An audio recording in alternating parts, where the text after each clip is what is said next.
Sir Zafar Iqbal একটা scale বাইর করেছিল, মুক্তিযুদ্ধ স্কেল। এই দিয়া উনি রাজনীতির সত্য মিথ্যা বিচার করতেন আর কি।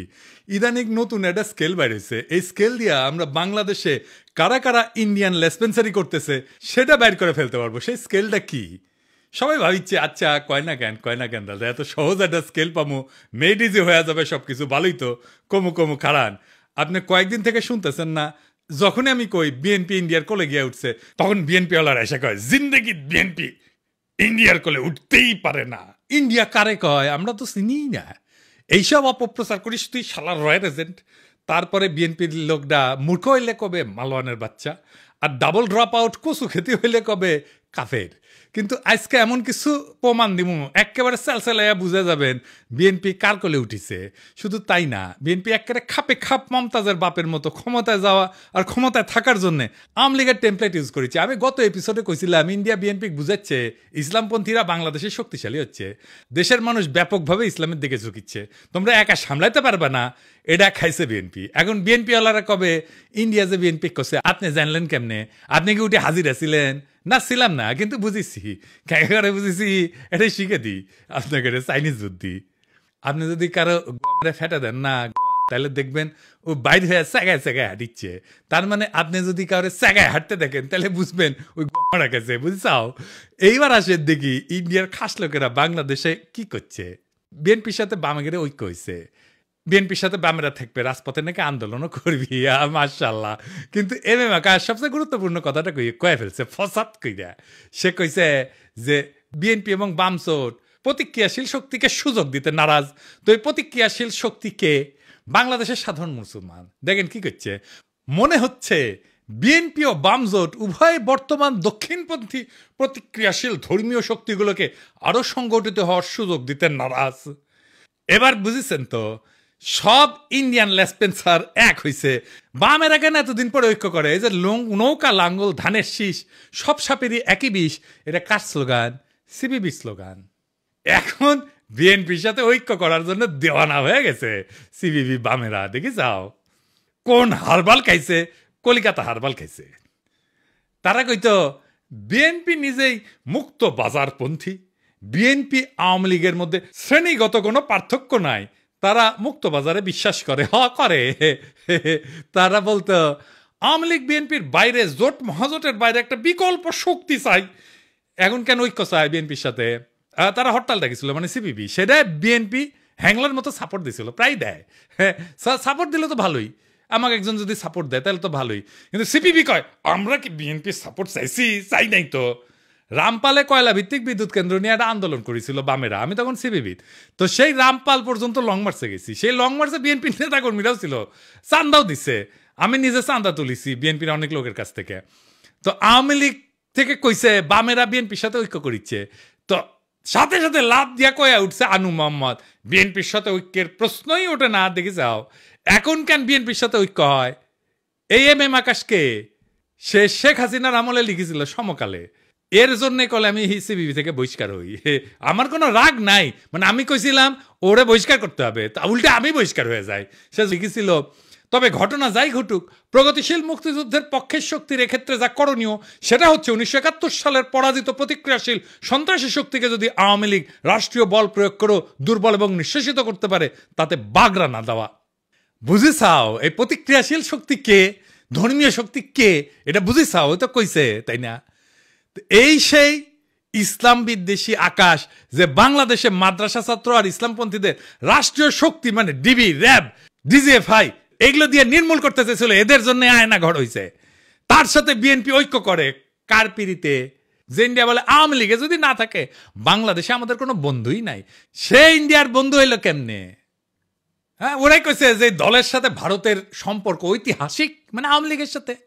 আওয়ামী লীগ নিজের ওয়েবসাইটে ট্যাঙ্গে রেখেছে, দেখিছে আও কইছে আমাদের সাথে আওয়ামী লীগের সম্পর্ক ঐতিহাসিক।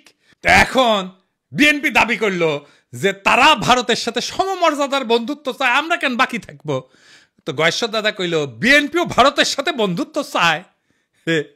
আবার দেখেন এই যে ইন্ডিয়ান রয়ের স্টেশন কমান্ডার রাজেশ অগ্নিহোত্রীর সাথে বিএনপির স্থায়ী কমিটির সদস্য গয়েশ্বর চন্দ্র রায়ের কন্যা অর্পণা রায় এখন কি যেন লিখিচ্ছে, সাইন করিচ্ছে, দেশ বেঁচে দিচ্ছে মনে হয়, বুঝছাও। রয়্যাল লোকের সাথে গয়েশ্বর রায় পরিবারের কাজ কি? এবার আসেন দেখি এই বন্ধুত্ব হওয়ার পরে মির্জা ফখরুল কি কয়, শুনেন। ভারত আমাদের প্রতিবেশী, সবচেয়ে বড় প্রতিবেশী, আমাদের বন্ধু। আমাদের যুদ্ধের সময় 1971 যুদ্ধের সময় আমাদের সহযোগিতা করেছিল। আমরা ভারতের কাছে সবসময় প্রত্যাশা করি যে ভারত বাংলাদেশের মানুষের পাশে দাঁড়াবে। দেখেছেন দোস্তালি হয়ে গেছে কলে। যে বিএনপি গত ডিসেম্বরে কইছিল বাংলাদেশ নয় ভারতের বন্ধুত্ব হাসিনার সঙ্গে, তো এখন কি এলো? তো এখন জামাত দেখলো যে ট্রেন তো মিস হয়ে গেল, যাইতেছে, তো সেও কল সখী ধরো ধরো ধরো ধরো আমি কি তোমার পর। তা কইল বন্ধুত্ব চাই, সহযোগিতা চাই। ভারতের প্রতি জামাতের বার্তা। ইন্ডিয়া কিছু হইলেই জামাতিরে পুন্দায়, তাও হ্যাংলার মতো। ইন্ডিয়ার প্রেম ছাড়া ওদের চলে না। ওই যে গান আছে না, হয়তো কিছুই নাহি পাবো তবুও তোমায় আমি দূর হতে ভালোবেসে যাবো। ওই করে দূর হতে ভালোবেসে যাবে জামাত ইন্ডিয়াকে, বুঝছাও, কিছু পাবে না। তারপরে এসে এখন প্রফেসর ইউনুসকে মোদি কইতেছে বাংলাদেশে কোনো নির্দিষ্ট দলকে সমর্থন করে না ভারত। হ্যাঁ, এই যে ভারতের ফেও ধরা, বন্ধুত্বের ফেও ধরা, দেওয়ানা হয়ে যাওয়া ইন্ডিয়ার বন্ধুত্বের জন্য, এটা কেন? ইন্ডিয়া বাংলাদেশে এমন একটা ধারণা তৈরি করেছে যে ইন্ডিয়া ছাড়া বাংলাদেশে কেউ রাজনীতি করবে পারবে না। ইন্ডিয়ার সাথে গুড টার্মসে না থাকলে বাংলাদেশে ক্ষমতা আসা যাবে না। ইন্ডিয়া আর্মি ঢুকে দেবে বাংলাদেশে, ইন্ডিয়ার নামে কাপড় নষ্ট করে ফেলে। এরা মনে হয় যে বজরং দলের এই পান্ডার কথায় ডরে কাঁপে, বুঝেছাও। অথবা ওই গদি মিডিয়ার এই রংপুর হারসিটাঙ্গাং কেইটা নেওয়ার গল্প শুনে ডরায়। মালদ্বীপে কি হোগাসাইটা মুইজু ক্ষমতা এসেছিল? নেপালে কি খড়গা প্রসাদ শর্মা ওলি ও কি ইন্ডিয়ার হোগাসাইটা ক্ষমতা এসেছিল? শ্রীলঙ্কায় কি অনুরা কুমার দেশনায়কা ইন্ডিয়া তেলায় তেলায় ক্ষমতা এসেছে? এই ছোট ছোট দেশগুলা ভারত বিরোধিতা নির্বাচনী ম্যানিফেস্টোতে দিয়ে যদি ক্ষমতা আসতে পারে, তাহলে বাংলাদেশের রাজনৈতিক দলগুলো ডরায় কেন? প্রত্যেকটা রাজনৈতিক দল ইন্ডিয়া চাটার জন্য উন্মুখ হয়ে থাকে কেন? তাইলে যারা মনে করে ইন্ডিয়ার চাটলে বাংলাদেশের রাষ্ট্র ক্ষমতা আসা যাবে না, রাজনীতি করেন না, বাংলাদেশে ভোটে দাঁড়ায়েন না। বাংলাদেশে ভারতীয় আধিপত্যবাদের অবসান যার ভোটের প্রতিশ্রুতির 1 নাম্বার প্রতিশ্রুতি না হবে, তাদের ভোটের ক্যাম্পেইন শুনবেন না, ওই ক্যান্ডিডেটের এলাকা ঢুকতে দিবেন না। এই ইন্ডিয়া সিপিবিরে ঢুকাইছে বিএনপির কান্দে চেপা ইন্ডিয়ান এজেন্ডাগুলো বাস্তবায়ন করতে। যেই সিপিবি অভিন্ন গোয়েন্দা রিপোর্টের উপরে ভিত্তি কইরা সিপিবির দলীয় পত্রিকা একতায় বর্ষা বিপ্লবের সময় প্রচার করেছিল ফ্যাসিবাদ অনুরাগী নানা ধরনের তথ্য বিশ্লেষণ, বিবরণ, ব্যাখ্যা এবং বিবৃতি। যখন গণ অভ্যুত্থান বিপ্লব চলেছিল তখন পুরা জুলাই মাস এবং আগস্টের 5 তারিখ পর্যন্ত একতা সংগোপনে নীরবে তাদের গণবিরোধী এবং নিন্দনীয় কার্যক্রম চালায় গেছে।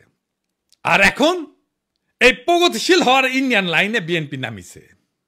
এম আকাশে বক্তব্যটা কবে দিছে জানেন? 28 জানুয়ারি 2025। আর সেইটা পইরা মুগ্ধ হইয়া অসল মালদের নিয়া স্বপ্নে বিভোর বিএনপির জীর্ণ বৃদ্ধ নেতারা প্রগতিশীল হওয়ার একটা লাইন পেয়ে গেছে, ঝাঁপায় পড়েছে তাদের দিকে। পতিত ফ্যাসিস্ট হাসিনার শাসনামলে যখন খুনিদের জুলুম নির্যাতনের বিরুদ্ধে লড়াই করাটা ছিল প্রধান কর্তব্য, তখন নিপীড়নকারীদের দোসর এম আকাশের ভূমিকা ছিল ঘৃণ্য দালালির। 2018 সালের পর থেকে বামপন্থীদের মধ্যে থেকে যখনই কোনো আন্দোলন নিয়ে কেউ আগাইতে চেয়েছে তাদের বিরুদ্ধে নামছে, নিন্দা এবং কুৎসা উঠাইছে এই আকাশ, দিবালক সিংহ এবং চট্টগ্রাম পোর্ট লুণ্ঠনকারী মাহবুব জামান। সিপিবির মধ্যে ফ্যাসিস্ট বিরোধীদের এটা ট্যাগ দিত A to Z ঐক্যপন্থী হিসাবে। খুনি হাসিনা সরকার ফেলার জন্য এরা বিএনপি জামাতের সাথে ঐক্য করতে চায়, এই অভিযোগ তুলিয়া সিপিবিতে তাদের রাজনৈতিক প্রতিপক্ষকে কোণঠাসা করা হইতো। আর এখন এই এম আকাশ সাইছে বামপন্থীদের মধ্যে সবচেয়ে প্রো বিএনপি তাত্ত্বিক হিসাবে।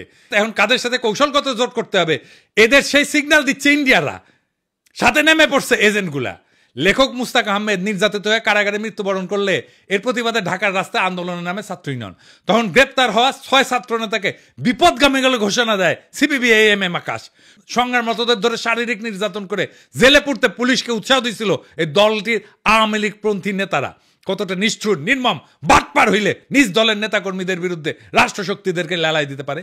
ফ্যাসিস্টদের এই সহযোগী সিপিবির নেতারা তাদের প্রাণাধিক প্রিয় মুজিব তনয়া খুনি হাসিনার পলায়নের 9 মাসের কম সময়ের মধ্যে স্বপ্ন দেখতেছে বিএনপির ঘাড়ে ভর করে রাজনীতির ময়দানে আশ্রয় নিবে, আসন্ন পার্লামেন্টের মেম্বার হবে। আর বিএনপিও গণবিরোধী এই সমস্ত পচামেলের ভাগারে পরিণত হইতে চাইতেছে। ইন্ডিয়ার পরামর্শে চলার পথে হাঁটতে গিয়া ইনশাল্লাহ এভাবে মহাসড়ক খারাপে বিএনপি নিজেও জয় বাংলা হয়ে যাবে আওয়ামী লীগের মতো। এই এম আকাশ কয়দিন আগে মেঘনা গ্রুপের মোস্তফার এপিসোড করেছিলাম না, দেখেন কি খাতির এই এম আকাশের। তাইর ভাইয়ের সাথেও বসিছে একই টেবিলে, তুই নাকি কমিউনিস্ট, তো দুর্বৃত্ত আমি অলিগার্কের সাথে তোর কি সম্পর্ক রে আকাশের বাচ্চা, উই তো তোর শ্রেণী শত্রু। দেখেছেন সব ইন্ডিয়ান রসুনের প্রগতিশীল টুপকি একই সাথে। সিপিবি অফিস কেন আমি দখল করে নেওয়ার কথা বলি দেখেছেন, বুঝেছাও? এই জন্যে। এইবার আসেন সন্তোষ শর্মার প্রসঙ্গ। সন্তোষ শর্মা পার রয়ের এজেন্ট, এর প্রথম মিটিং এ আনছে বিএনপি। দেখেন পরিষদের সাধারণ সম্পাদক বিশিষ্ট সাংবাদিক সন্তোষ শর্মা, শুভেচ্ছা বক্তব্য রাখবেন। আমি ভাগ্যবান, আমি যখন বক্তব্য রাখতে উঠছি তখন মাননীয় ভারপ্রাপ্ত চেয়ারম্যান আমাদের কাছে আমি কৃতজ্ঞতা। তারেক রহমানের উপস্থিত আছে। এখন কবেন তারেক রহমান লন্ডনে থাকেন, চিনেন না? একবার না একাধিকবার সন্তোষ শর্মাকে তারেক রহমানের মিটিং এ ছিল। এই দেখেন, আবার দেখেন। কালবেলার প্রকাশক এখন কে জানেন? কালবেলার প্রকাশক এখন বিএনপি। নুরুদ্দিন অপু তারেক রহমানের সাবেক এপিএস, এই কালবেলার প্রকাশক এখন সে। সন্তোষ শর্মা বিএনপির কর্মচারী, এখন রয়্যাল এজেন্ট হয় বিএনপির কর্মচারী। বিএনপি যদি এরপরও বলে ভারতের সাথে আমাদের সম্পর্ক নাই, তাইলে হবে উল্টা বিএনপি মূর্খসোদা সাপোর্টার গুলো বলে আমি নাকি রয়্যাল এজেন্ট। সন্তোষ শর্মা না, এই বিএনপি ক্ষমতায় আসলে আওয়ামী লীগের মতো আলেম পেটাবে। হারুন ইজাহার রেডিওয়ান আবারও আপনার ধরবে। এম আকাশ কইছে না বিএনপি এবং বামজোট উভয় বর্তমান দক্ষিণপন্থী প্রতিক্রিয়াশীল ধর্মীয় শক্তিগুলোকে আরো সংগঠিত হওয়ার সুযোগ দিতে নারাজ। এই বিএনপি কি জিয়ার বিএনপি? এই বিএনপি কি খালেদা জিয়ার বিএনপি?